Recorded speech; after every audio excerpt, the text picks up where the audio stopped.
is Auckland's RadioLive 100.6 FM. It's Sunday morning with Wallace Chapman. So, Colin, you're breaking the law now and smacking your children. This is true. You expect people to vote for you? Absolutely. Because 2/3 of parents in this country are right now breaking the law because they, like me, know that this law is a stupid law. It has not done anything to curb the abuse of children in this country. In fact, our abuse statistics have continued to rise. Think about this, 30% increase since 2008 in child abuse. Now, that's not good enough. We've got to fix it. It's Wallace Chapman. And of course, that was the other big news, at least for me on the talk radio here. No bigger topic than whether or not we should relitigate that so-called anti-smacking bill. Rodney, what do you think? Do you think it's a bit of a wasted effort for him bringing that up all over again after all these years? Oh, it's not a wasted effort because, he's hoping to get votes and he sincerely believes it. I just don't think he'll be, no matter how well he does, he'll be able to get the votes across Parliament. Yeah. I've never supported the anti-smacking legislation myself. I've always been opposed to it, but I can't see how a single party can change Parliament's mind on it. So it's always been a conscience vote in the Parliament. I can't imagine getting yourself into a position where you'd say, I won't support you unless you change this law. It's good for him perhaps to get votes. But, there's a funny logic here, isn't there? I always thought it was stupid that you'd stop smacking and somehow you would, or you'd outlaw smacking and somehow you would prevent child abuse. But he's going the other way, where somehow him smacking his child is stopping child abuse. Rodney, I get worried because we agree on far too much stuff these days. And I was just going to say myself that, the big problem he underscores there in that bit of a clip with Marcus Lush is he says child abuse is the problem on the rise and continues to rise. So his solution is clobbering them into shape, basically. And there's an irony there. You can see why John Keyslot must be very concerned with this kind of person being a potential partner. I'd be concerned, eh?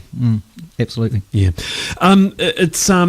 It's interesting, and also in terms of when you talk about a progressive society, I was really fascinated. We had a psychotherapist on this morning looking at the research across the world and what we know in terms of smacking. Yale University, the American Psychological Association. Smacking is really getting out of favour across the board. Well, let's peel. I mean, it's a strange one in my mind. Yeah.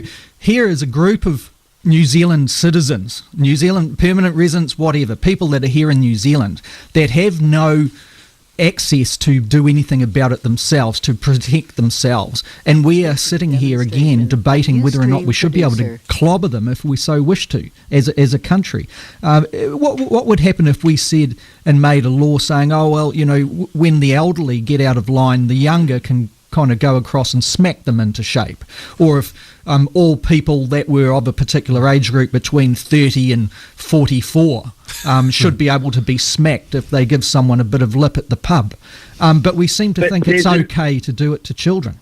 Now, surely in a sophisticated world we can do better than that. It's interesting though, Selwyn, because, we put a lot of words behind it. I'm in this position now because I've got a nearly 3-year-old.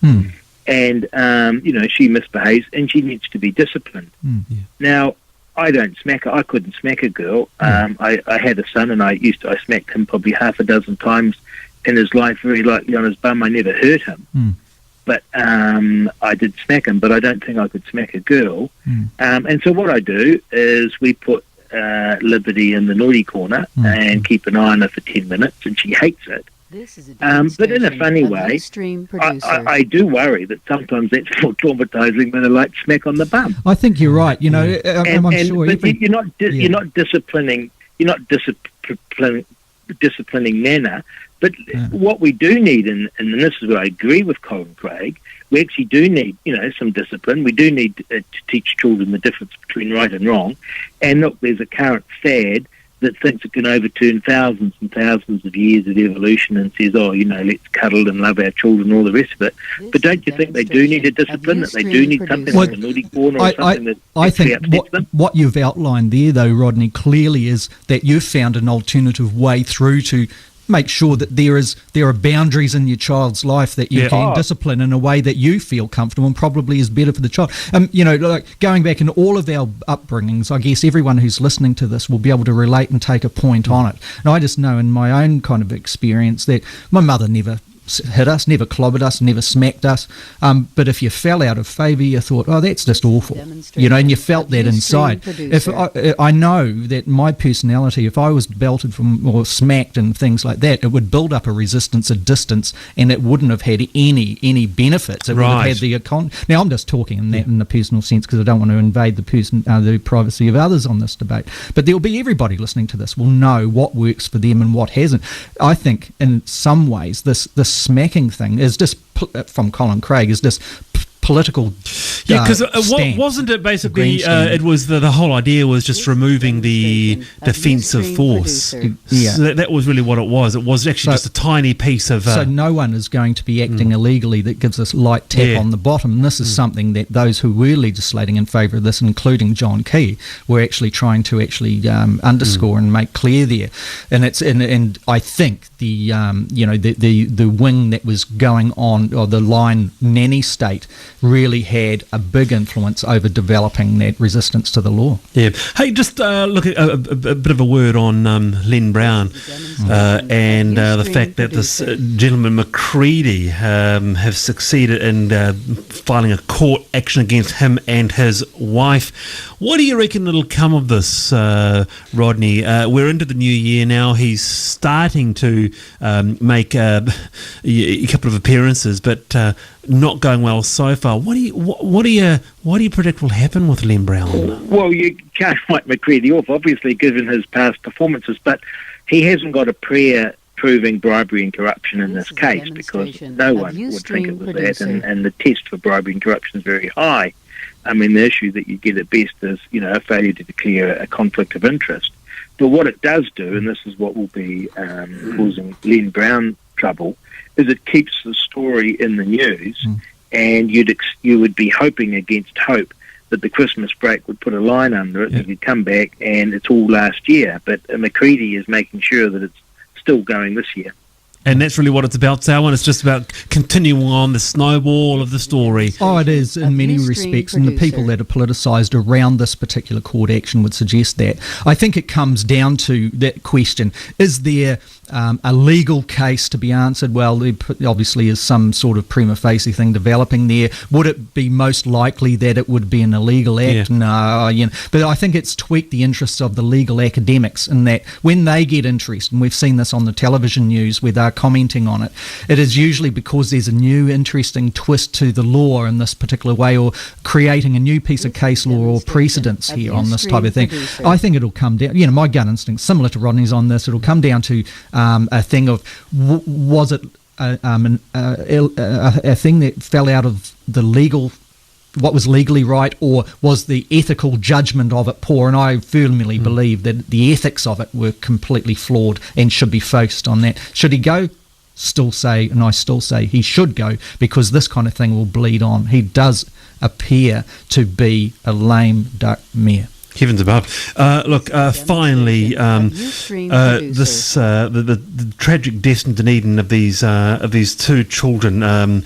Edward Livingston turned up at his estranged wife's house in St Leonards with a can of petrol and a shotgun, using a secret key to get inside and shoot his children.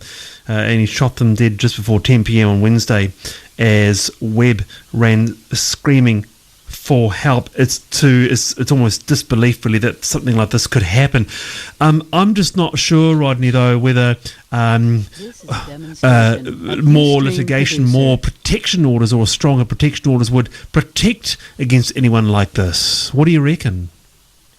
No, well, a guy with a gun and a can of petrol is hard to stop with neighbours, and he appeared very determined, but it is a enormous tragedy, and I think quite possibly it's protection orders is a big issue, but this is possibly more one about how we deal with psychiatric illness. Yeah, what do you reckon, Selwyn? Yeah, I think Rodney's right there too. I do think that there should be more political discussion coming out of the Minister of Police on this. Right. And certainly, like from the Labour point of view, they should have Jacinda Ardern speaking specifically to these points to satisfy the public's concern. Yes. That whether or not the police are equipped to act in a very quick way, an urgent response when things go awry.